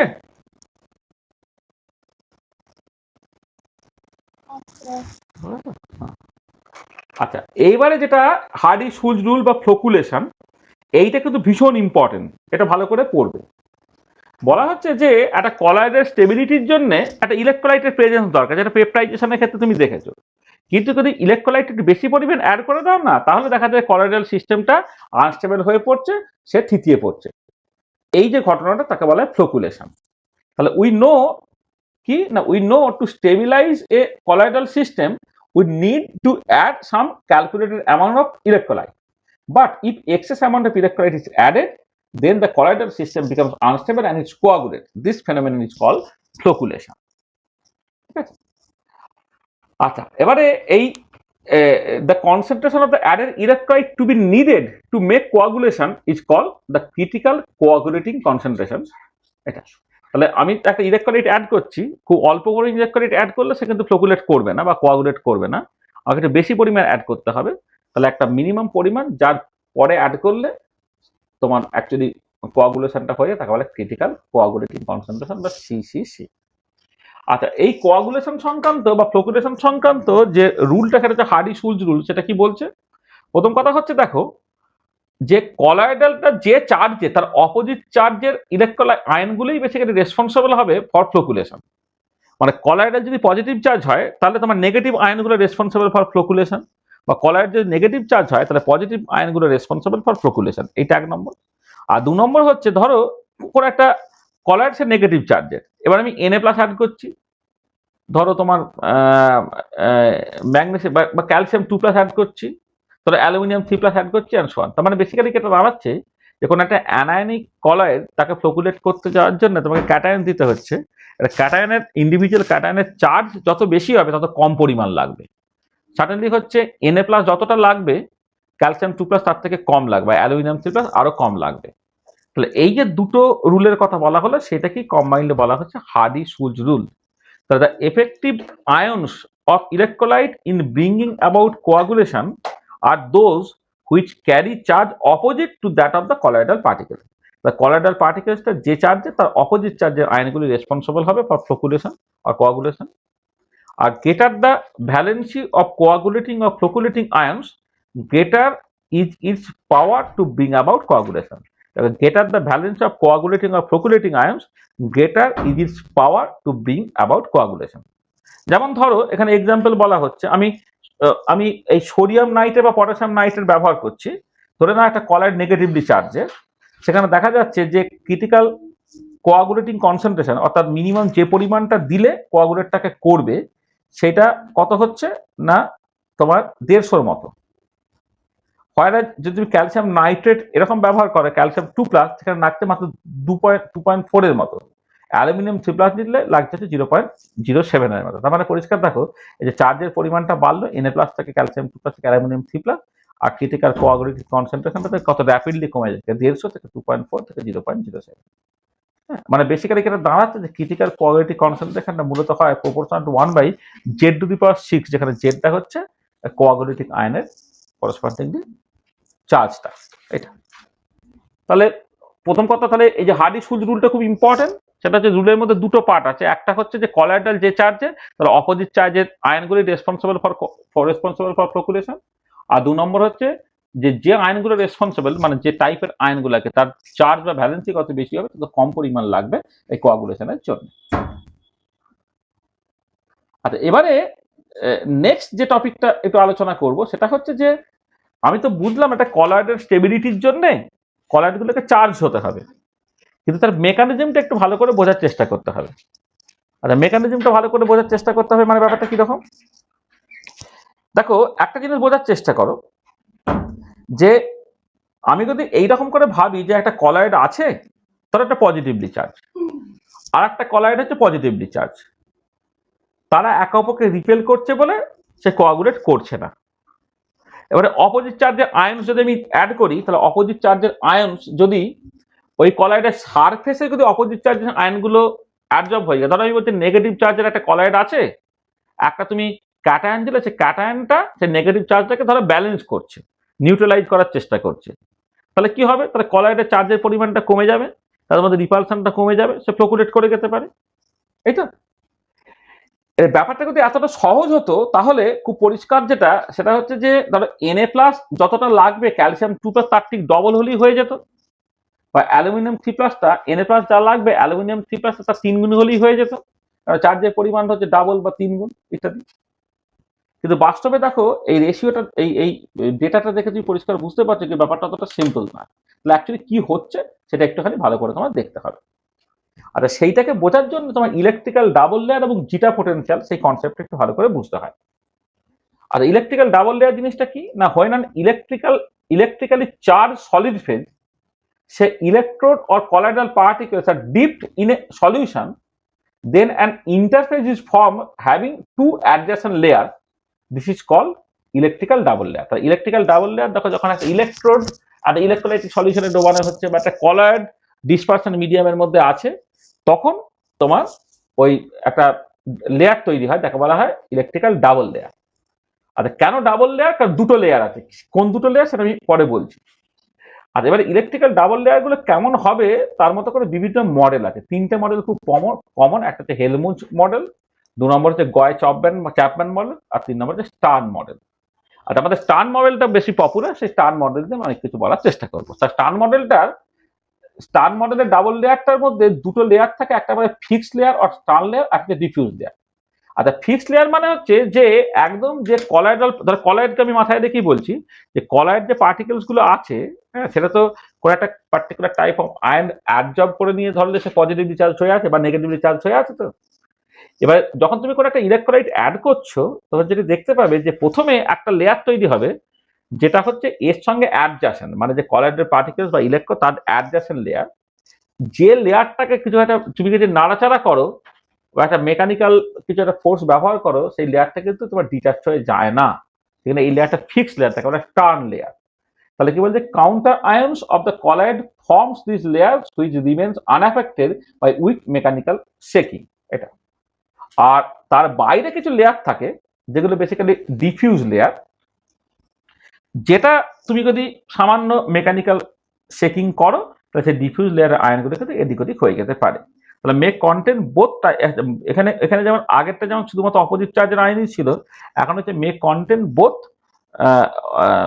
মানে মানে সেম চার্জ, মানে মানে এই বলছে যে কলয়েডটা যে চার্জে রাখে, যদি অ্যানায়ন হয় সেখানে ক্যাটায়নে থাকতে পারে, অ্যানায়নে থাকতে পারে, এবং উইক মেকানিক্যাল শেকিং যদি করা হয় তাহলে এই লেয়ারটা কিন্তু তোমার অ্যাফেক্টেড হয়। তাহলে ফিক্সড লেয়ারটা অ্যাফেক্টেড হয় না, ডিফিউজ লেয়ারটা অ্যাফেক্টেড হয়। সেটা ছবিতে দেখো পরিষ্কার। ধরো একটা কলয়েডাল পার্টিকেলস আছে, এই যে কলয়েডাল পার্টিকেলস আছে, এই কলয়েড পার্টিকেলকে কেন্দ্র করে এই যে ধরো প্রথমে একটা লেয়ার, তারপরে আরেকটা লেয়ার, তারপরে একটা ওভারঅল লেয়ার আমি বলেছি। তাহলে এই যে প্রথম যে দুটো জায়গা, এইটা হচ্ছে তোমার ফিক্সড লেয়ার। এই যে দেখো, এই যে লেয়ারটা বলা হচ্ছে, এটা কিন্তু সেন্টার হয়, তাহলে এইটা হচ্ছে ফিক্সড লেয়ার। ফিক্সড লেয়ারের মধ্যে আবার দুটো পার্ট আছে, একটা বলা হচ্ছে আউটার ইনার হেলমুজ, তোমার ইনার হেলমুজ প্লেন, একটা আউটার হেলমুজ প্লেন। মানে ফিক্সড লেয়ার হচ্ছে ইনার হেলমুজ প্লেন, একটা আউটার হেলমুজ প্লেন। তাহলে এই একটা আর এই একটা, তাহলে এই যে ভেতরের লেয়ারটা এইটা হচ্ছে তোমার ইনার হেলমুজ প্লেন, আর বাইরে হচ্ছে আউটার হেলমুজ প্লেন। আর তারপরে যেটা পড়ে থাকছে পুরোটা হচ্ছে তোমার, আচ্ছা, এবং এইটাকে বলা হচ্ছে স্টার্ন লেয়ার বা ফিক্সড লেয়ার, আর বাইরে যেটা পড়ে হচ্ছে ডিফিউজ লেয়ার। এবং ডিফিউজ লেয়ারের মধ্যে তোমার কিন্তু ক্যাটায়ন অ্যানায়ন সব থাকতে পারে, কিন্তু যখন তুমি এ লেয়ার কনসিডার করছো, এই যে ফিক্সড লেয়ার কনসিডার করছো, মূলত হচ্ছে অপোজিট চার্জের সাইনগুলি তোমার লাগবে। এটা। তাহলে এবারে দেখো, যেটা কথা সেটা হচ্ছে এই যে তুমি যদি এই যে মানে এই যে সারফেস থেকে, হ্যাঁ, মানে কলয়েডাল সারফেস থেকে ডিস্টেন্সের সঙ্গে পোটেনশিয়াল ডিফারেন্সটাকে প্লট করো। দেখো, চার্জ সেপারেশন থাকা মানে কি, তাহলে পোটেনশিয়াল ডিফারেন্স থাকবে। ঠিক আছে, চার্জ থাকা মানে তাহলে পোটেনশিয়াল ডিফারেন্স থাকবে। তাহলে সেই পোটেনশিয়ালটাকে distance from the colloidal system তুমি প্লট করো, একটা ছবি হয় এরকম দেখতে। আর এবারে দেখো, প্রথমে হচ্ছে একটা ডিস্টেন্স পর্যন্ত ফিক্সড লেয়ার, তারপরে হচ্ছে ডিফিউজ লেয়ার। তাহলে পোটেনশিয়াল ডিফারেন্সটা এভাবে তোমার কমছে। তো তাহলে যখন দেখো, যেটা কথা হচ্ছে যে তোমার একদম ওই মানে বাল্কে গেলে পোটেনশিয়াল ডিফারেন্সটা 0 হয়ে যাচ্ছে, তাহলে বাল্কে গেলে এরকম কোনো লেয়ারটা তোমার থাকছে না আর কি। ঠিক আছে, তাহলে যেটা হচ্ছে যে প্রথম যে তুমি একদম কলয়েডাল যে সারফেস আর কি, সেইখান থেকে তোমার এই যে 0, মানে যখন তারা পুরোপুরি ডিফিউজ হয়ে গেল, হ্যাঁ, তাদের যে পোটেনশিয়াল ডিফারেন্স থাকে ওটা সারফেস পোটেনশিয়াল। আচ্ছা, সারফেস পোটেনশিয়ালের মধ্যে দুটো পার্ট থাকে, একটা হচ্ছে দেখো, একটা হচ্ছে যে ফিক্সড লেয়ার এবং বাল্ক, যেটা তাদের যে পোটেনশিয়ালটাকে স্টার্ন পোটেনশিয়াল বা সাই বলা হয়। আর একটা হচ্ছে ডিফিউজ লেয়ার এবং বাল্ক, তার যে পোটেনশিয়াল ডিফারেন্স তাকে বলে জিটা পোটেনশিয়াল। তাকে ডিফিউজ লেয়ার, মানে এই যে ডিফিউজ লেয়ার, তার ডিফিউজ লেয়ারের পোটেনশিয়ালটা হচ্ছে এতটা, আর বাল্কের পোটেনশিয়ালটা 0টা, এই ডিফারেন্সটা হচ্ছে আমার জিটা পোটেনশিয়াল। আর কিন্তু ফিক্সড লেয়ার হচ্ছে এইটা, ফিক্সড লেয়ারের পোটেনশিয়ালটা হচ্ছে এইটা, আর এই যে ডিফারেন্স সেটা বলে স্টার্ন পোটেনশিয়াল। তাহলে স্টার্ন পোটেনশিয়াল আর হচ্ছে তোমার জিটা পোটেনশিয়াল, এটা। তাহলে এই স্টার্ন পোটেনশিয়ালটাকে অনেক সময় বলা হয় ডাবল লেয়ার পোটেনশিয়াল। তাহলে difference in potential between fixed layer and the bulk is call the double layer potential. আর জিটা পোটেনশিয়ালটা হচ্ছে the potential difference between the diffuse layer and the bulk is called the zeta potential or electrokinetic potential. তাহলে কি হলো দেখো, যেটা কথা হচ্ছে একটা কলয়েডকে কেন্দ্র করে ডাবল লেয়ার তৈরি হচ্ছে। প্রথম লেয়ারটা ফিক্স, তারপরের লেয়ারটা ডিফিউজ, এবং তুমি পোটেনশিয়ালটাকে এই কলয়েডের সারফেস থেকে ডিস্টেন্সের ফাংশন হিসেবে তুমি প্লট করো, একটা ছবি দেখতে পাচ্ছ এরকম দেখতে সেটা। এবারে যেটা কথা হচ্ছে যে ফিক্স লেয়ার যেটা এবং বাল্ক তার যে পোটেনশিয়াল ডিফারেন্সটা সেটা বলা হচ্ছে ডাবল লেয়ার পোটেনশিয়াল আর বা স্টার্ন পোটেনশিয়াল। আর একটা যে ডিফিউজ লেয়ার এবং বাল্ক তার যে পোটেনশিয়াল ডিফারেন্সটা তাকে বলা হচ্ছে zeta potential. The potential difference between the diffuse layer and the bulk is called the zeta potential আর ইলেকট্রোকাইনেটিক পোটেনশিয়াল। আর এবারে কথাটা হচ্ছে যে যখন দুটো কলয়েডাল পার্টিকেলস, এই একটা কলয়েডের পার্টিকেল আর একটা কলয়েডের পার্টিকেল যখন পাশাপাশি আসবে, তখন তারা প্রথমে কে ফেস করবে একে অপরকে? প্রথম ফেস করবে কিন্তু বেসিক্যালি ডিফিউজ লেয়ারটা। মানে যখন দুটো কলয়েডাল পার্টিকেলস, দুটো কলয়েড আর কি, তাদের প্রথমে ফিক্স লেয়ার মানে কলয়েডটা ইটসেলফ আছে, তার উপরে ফিক্স লেয়ার আছে, তারপরে ডিফিউজ লেয়ার আছে। এবারে দুটো কলয়েডের পার্টিকেল যখন কাছাকাছি এসে কোয়াগুলেট করে যেতে পারবে, সাইজে বড় হয়ে যখন থিতিয়ে চড়তে চাইছে, তখন প্রথমে কি ফেস করছে না ডিফিউজ লেয়ার একে অপরের মধ্যে একটা রিপালশন ফিল করছে। তাহলে প্রথম যে লড়াইটা হচ্ছে সেটা হচ্ছে ডিফিউজ লেয়ারের সঙ্গে ডিফিউজ লেয়ারে, এইটা ঠিক আছে। আর এবারে যদি তুমি অপোজিট চার্জের আয়নস দাও, তাহলে দেখা যাবে যে এই যে সকল ডিফিউজ লেয়ারের যেটা পোটেনশিয়াল বললাম, যেটা জিটা পোটেনশিয়ালটা কমতে থাকছে। এবার দেখা যাচ্ছে যে জিটা পোটেনশিয়ালটা একটা সার্টেন ভ্যালুর থেকে তোমার যদি বেশি থাকে, তার উপরে তোমার পুরো স্টেবিলিটিটা নির্ভর করছে। তো জিটা পোটেনশিয়ালটা যত বেশি মানে এই যে তোমার ডিফিউজ লেয়ারের সঙ্গে বাল্কের পোটেনশিয়াল ডিফারেন্সটা যত বেশি, তত কলয়েড পার্টিকেল যখন একে অপরের দিকে অ্যাপ্রোচ করবে, ওই ডিফিউজ লেয়ার একে অপরকে রিপেল করবে, তাহলে সে কোয়াগুলেট করবে না। তার যার জিটা পোটেনশিয়াল যত বেশি এ তত স্টেবল। দেখা যাচ্ছে জিটা পোটেনশিয়ালটা 0 থেকে +-10 এর মধ্যে থাকলে সেটা র্যাপিডলি কোয়াগুলেট করে ফেলবে। +-10 থেকে +-30 হলে ইনসিপিয়েন্ট ইনস্টেবিলিটি, 30 থেকে 40 হলে মডারেটলি স্টেবল, 40 থেকে 60 গুড স্টেবিলিটি, আর গ্রেটার দেন 60 হলে এক্সেলেন্ট স্টেবিলিটি। তার মানে দেখো জিটা পোটেনশিয়ালের ভ্যালুটা যত কত বাড়বে সে তত স্টেবিলিটি পাবে। আচ্ছা, এবারে আমি তোমার বাইরে থেকে করে একটা অপোজিট চার্জের আয়নস পাঠালাম। আয়ন যদি পাঠায়, সে ডিফিউজ লেয়ারের প্রথমে সে ডিফিউজ লেয়ারে আসবে, এসে আলটিমেটলি এটা করবে যে তোমার এই যে জিটা পোটেনশিয়ালের ভ্যালুটাকে কমিয়ে দেবে। জিটা পোটেনশিয়ালের ভ্যালুটা যখন একটা সার্টেন ভ্যালুর থেকে কমে যাচ্ছে, তখন কলয়েডটা স্টেবল হতে পারছে না, তখন একে অপরের সঙ্গে জুড়ে গিয়ে সে কোয়াগুলেট করে যেতে পারছে।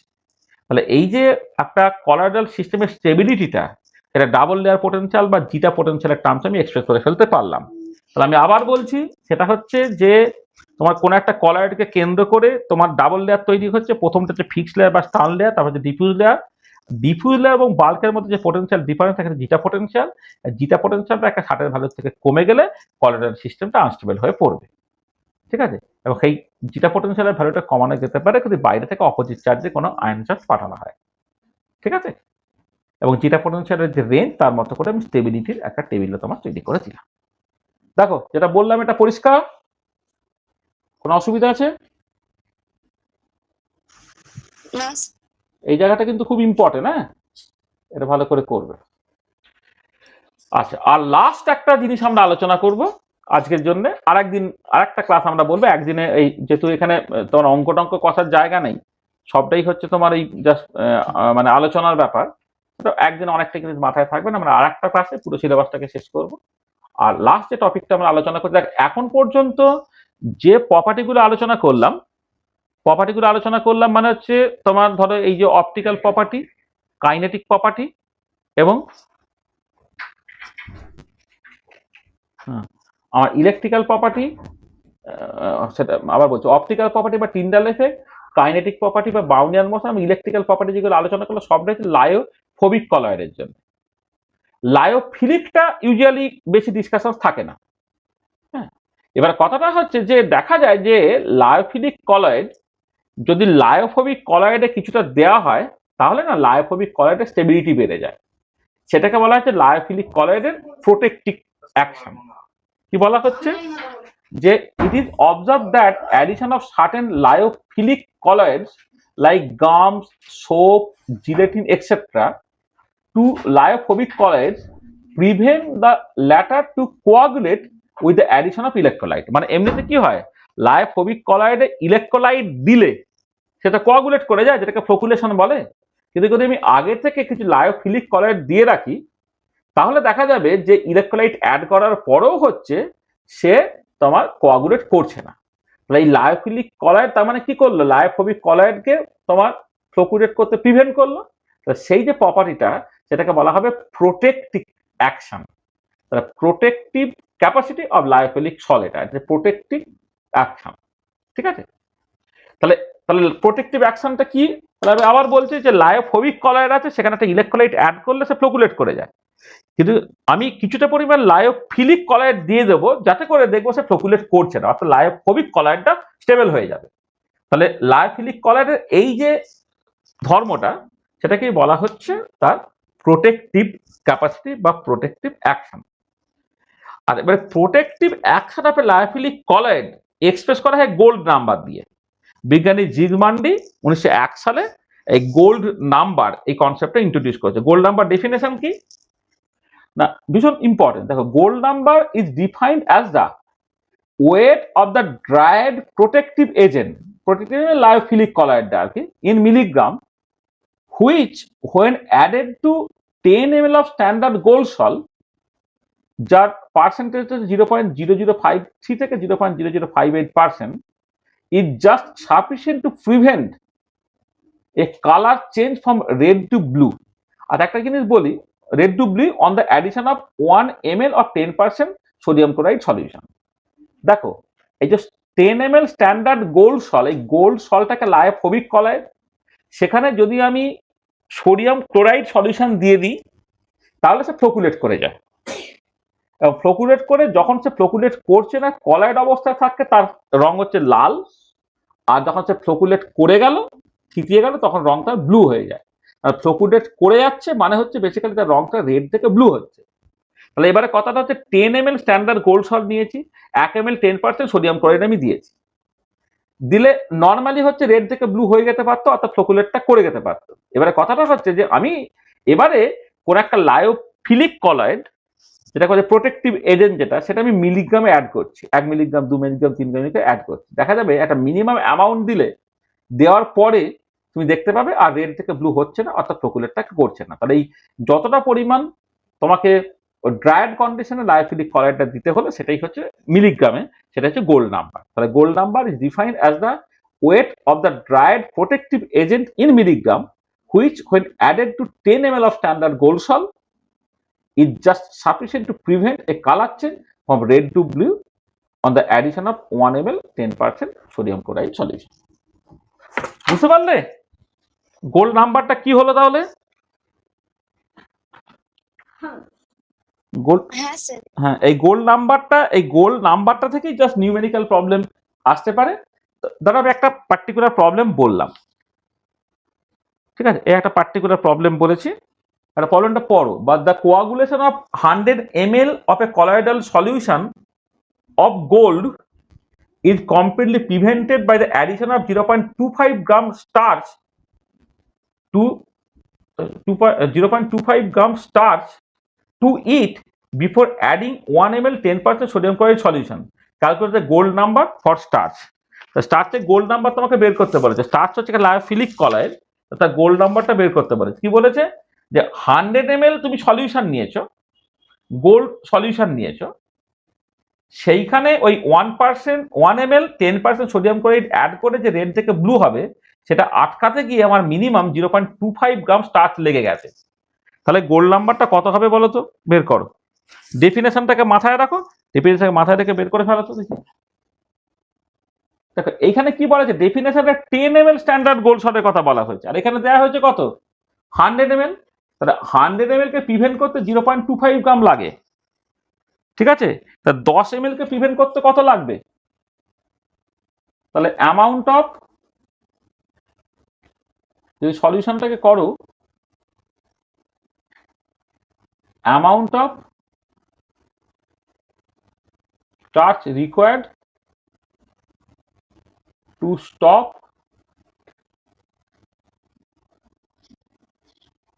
কোয়াগুলেশন অফ 10 ml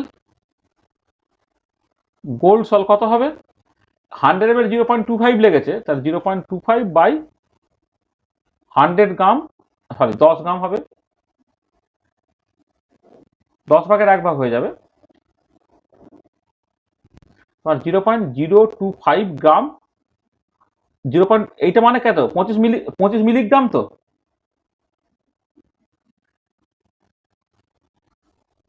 25 মিলিগ্রাম তাহলে গোল্ড নাম্বার কত হয়ে গেল 25 হয়ে গেল ডেফিনেশন তো বলে দিচ্ছে পরিষ্কার যে তোমাকে যেটা প্রোটেক্টিভ যে এজেন্টটা তুমি অ্যাড করবে মিলিগ্রামে যাতে করে 10 ml স্ট্যান্ডার্ড গোল্ড সল 1 ml 10% সোডিয়াম ক্লোরাইড দেওয়ার পরেও হচ্ছে রেড থেকে ব্লু হচ্ছে না অর্থাৎ ফ্লোকুলেশনটা আটকে যাচ্ছে তা তোমাকে সবসময় বের করতে হবে যে প্রোটেক্টিভ এজেন্ট যেটা তুমি ব্যবহার করছো 10 ml স্ট্যান্ডার্ড গোল্ড সলকে তোমার ওই এ থেকে বাঁচাতে ফ্লোকুলেট করতে বাঁচাতে মিলিগ্রামে কতটা প্রোটেক্টিভ এজেন্ট লাগছে তাহলে যে 10 ml কে প্রোটেক্ট করতে মানে 100 ml কে প্রোটেক্ট করতে 25 গ্রাম লাগছিল 0.25 গ্রাম লাগছিল তা 10 ml কে প্রোটেক্ট করতে কত লাগে 0.025 গ্রাম সেটা মিলিগ্রামে করে 25 মিলিগ্রাম মানে গোল্ড নাম্বারটা হয়ে গেল কত 25 ঠিক আছে বোঝা গেল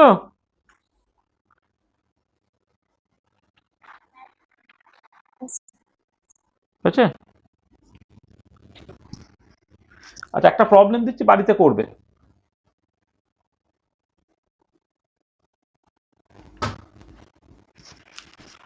হচ্ছে 1 ml 10% sodium chloride solution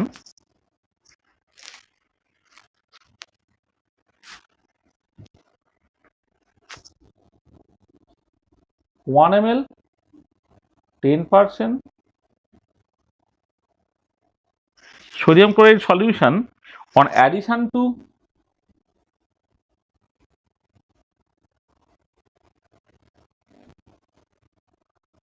100 ml standard gold sol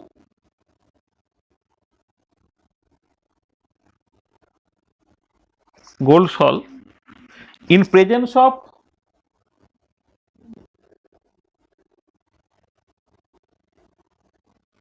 in presence of 10 to the power minus 4 gram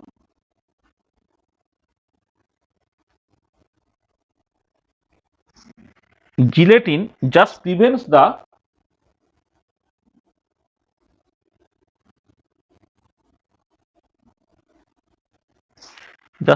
the coagulation of the sol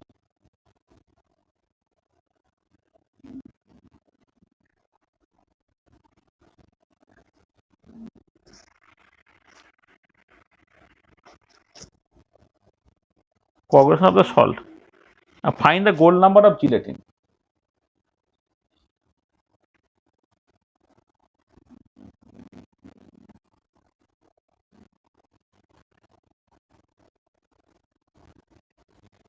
find the gold number of gelatin ঠিক আছে তাহলে আগের মতই তুমি করবে আগে যে 100 ml বলে দিয়েছে তাহলে 10 ml এর জন্য কত লাগছে সেটা গ্রামটাকে তুমি মিলিগ্রামে কনভার্ট করবে মিলিগ্রামে কনভার্ট করে যেটা হবে সেটা হচ্ছে তোমার গোল্ড নাম্বার কিন্তু একটা ইউনিটলেস কোয়ান্টিটি হ্যাঁ এটা মাথায় রাখবে মানে এটা যাতে এটা একটা বলে নিই ইট ইজ এ ইউনিটলেস কোয়ান্টিটি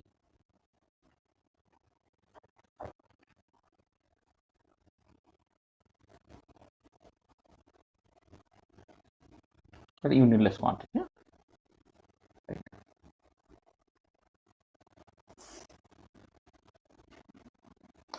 কোয়ান্টিটি না করে ইউনিটলেস নাম্বার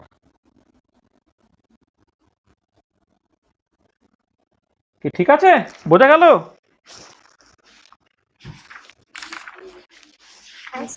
এটা ঠিক আছে তাহলে আজকে আমি এই পর্যন্তই রাখবো হ্যাঁ তাহলে আমরা সরি এক মিনিট একটা পেন তুলে দিই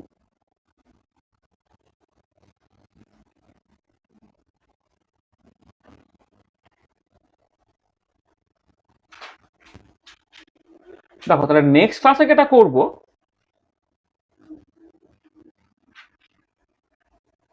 এই ইমালশনটা এইটা একটুখানি আলোচনা করব আর একটা হচ্ছে তোমার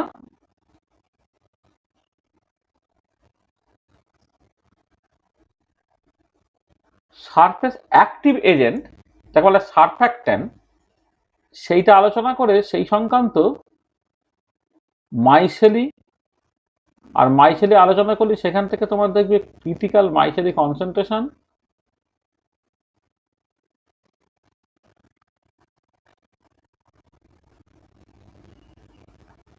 ক্রিটিক্যাল মাইসেলি কনসেন্ট্রেশন বা সিএমসি বলা হয়। আর একটা জিনিস হচ্ছে ট্র্যাপ টেম্পারেচার বলে একটা ব্যাপার আছে, সেইটা, হ্যাঁ, এই জিনিসটা একটুখানি আলোচনা করতে হবে। এছাড়া কিছু ভ্যারিয়াস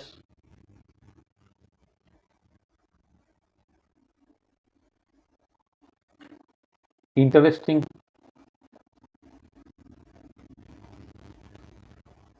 অ্যাপ্লিকেশনস, তারপরে ভ্যারিয়াস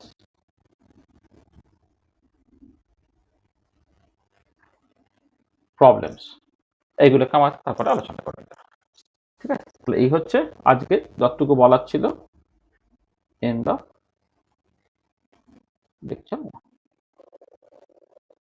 ঠিক আছে,